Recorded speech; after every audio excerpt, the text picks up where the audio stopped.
Le menu Démarrer a été totalement repensé et pourtant il devrait vous sembler familier si vous avez déjà utilisé Windows 8.1. Pour y accéder, cliquez sur le bouton Démarrer ou appuyez sur la touche Windows du clavier. Le menu Démarrer se divise en deux parties. À gauche, une icône qui représente l'utilisateur. Vous l'utiliserez pour modifier les paramètres du compte utilisateur, pour verrouiller l'ordinateur ou le déconnecter. Les applications les plus souvent utilisées. Les applications ajoutées récemment, ainsi qu'un ensemble de liens d'utilisation courante.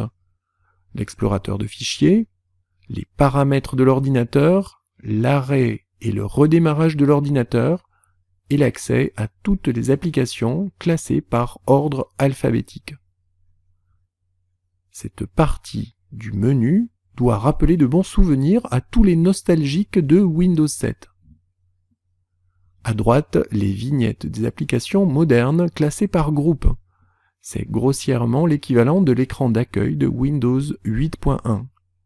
Bien entendu, les vignettes affichées par défaut lors de l'installation de Windows 10 peuvent être déplacées, supprimées et complétées par celles des applications que vous installerez depuis Windows Store.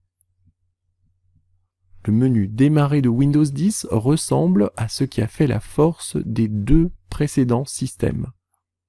Que les fans de Windows 7 ou de Windows 8.1 se rassurent, il est possible de personnaliser le menu Démarrer de Windows 10 pour qu'il ressemble à celui de Windows 7, voire même de retrouver l'écran d'accueil de Windows 8.1.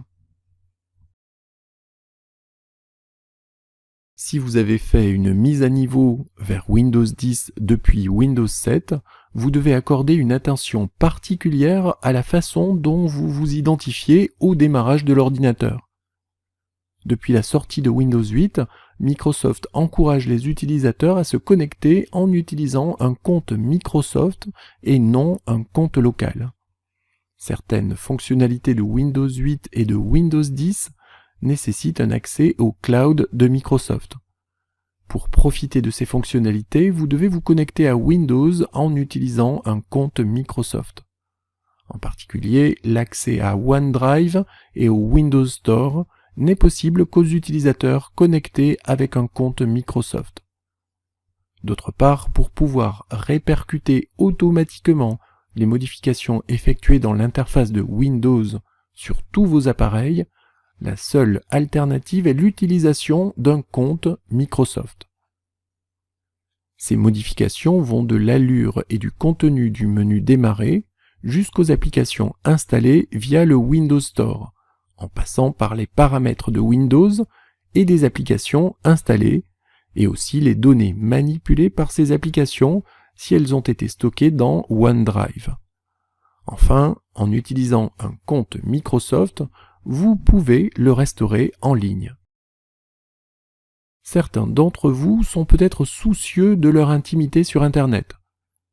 Si vous vous connectez à Windows avec un identifiant Microsoft, vous vous connectez également à la solution cloud de Microsoft. Cela signifie donc que le géant de Redmond sait quand vous vous connectez et d'où vous vous connectez. Si cela est vraiment insupportable pour vous, il est possible de créer un compte d'utilisateur local en définissant un nom d'utilisateur et le mot de passe associé. Si vous optez pour cette alternative, les modifications effectuées dans l'interface de Windows ainsi que vos données personnelles ne seront pas synchronisées sur vos différents matériels. À vous de peser le pour et le contre et de choisir la meilleure solution pour vous. Sous Windows 8 et 8.1, les coins de l'écran représentaient autant de zones sensibles. Le coin supérieur gauche permettait de basculer entre les applications ouvertes, c'était en quelque sorte l'équivalent du raccourci clavier Alt-Tab. Le coin supérieur droit ou inférieur droit affichait la barre des talismans, laquelle donnait accès à plusieurs icônes de raccourcis pour faciliter l'accès à la recherche, au partage, à l'écran d'accueil, au périphérique et aux paramètres de l'ordinateur. Tout ceci n'existe plus dans Windows 10. Ces icônes de raccourci sont désormais accessibles dans le menu Démarrer, comme c'était déjà le cas dans Windows 7. Si vous avez fait une mise à niveau vers Windows 10 depuis Windows 7, vous ne serez donc pas dépaysé. Par contre, si vous avez utilisé les systèmes Windows 8, 8.1 puis 8.1 Update, vous devrez désapprendre ces techniques qui étaient propres aux versions 8.x de Windows. Rassurez-vous, cela ne devrait pas être trop difficile tant le menu Démarrer est simple et intuitif.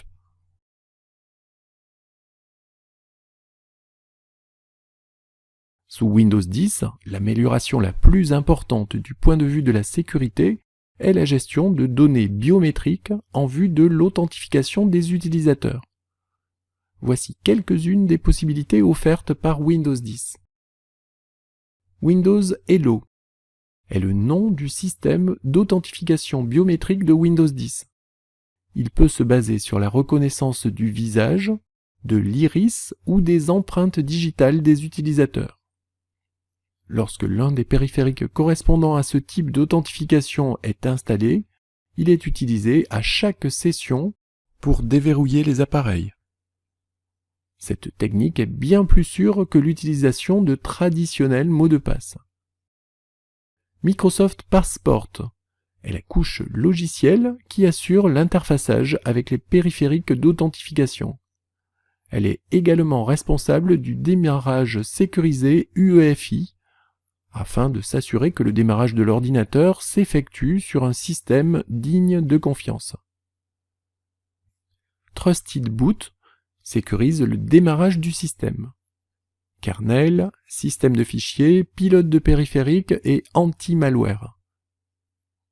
Windows Defender protège votre ordinateur contre les menaces causées par les virus, logiciels espions et autres indésirables.